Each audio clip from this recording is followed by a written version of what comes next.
Gold prices trade in a relatively narrow range today, about a $15 range from 1770 up to 1785. Higher on the day by about $8 at the settle around 1784. Certainly a lot of things going on around gold, not necessarily gold being the key focus here. And we talk about treasury yields dipping down below 160. We talk about cryptocurrencies having their recent sell-off, but today was rallying. All the cryptos were back up again today. The central bank, the Fed, still involved and not going anywhere, at least for the foreseeable future.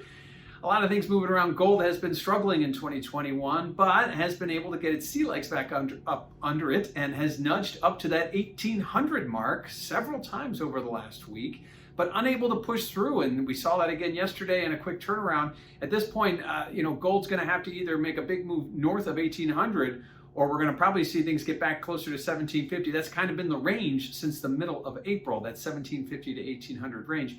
And at this point, we've been leaning towards the top of it, but unable to see any real push through. Obviously, some catalyst event, some news event, maybe some jobs numbers that could push us up there, or possibly some Fed speak, but we haven't seen it yet.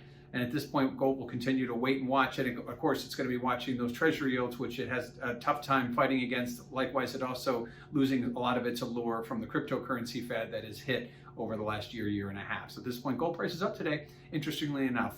Looking at the dollar typically has been assisting gold prices as it declines. It keeps it from going down lower, it props it up. But today we saw a dollar rally while gold was rallying. So again, that disconnect between that historical relationship, dollar declines, gold rises, dollar rises, gold declines. We didn't see that today. So again, you got to keep your eye on a lot of different variables when we're talking about gold, not just necessarily a linear one up, one down. Certainly, we expect that gold prices would go down if dollar's higher, but that didn't happen today, and it hasn't happened over the last week or so. Dollar's seeing a nice little run up here over the last several weeks, has not adversely affected gold on a day-to-day basis. So the dollar's stronger today, along with gold prices. Lastly, positioning. The aforementioned range we've seen over since the middle of April, that 1750 to 1800 range, that might be a range that speculators are eyeballing. Certainly, they have to be one of the catalysts for the reasons we haven't seen a push north of 1800. And as we get there, speculators may be exiting some of their longs, and as we get down closer to the lower end of that range, they may be adding. It'll be interesting to see what happens when this next report comes out on Friday.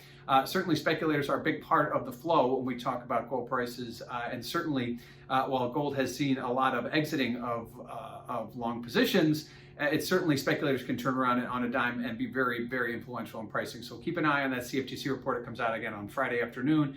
And that will be something that we'll keep a very close eye on, especially as we continue to trade this range 1750 to 1800. So an update for gold, despite the fact that the dollar was too, and a big number coming out on Friday. Obviously, gold very reactionary to some of this data that we're getting. But right now, smooth blue skies ahead for the economy. Doesn't necessarily mean gold prices are going to go down. Gold's obviously going to be watching those treasury yields and, again, those cryptocurrencies.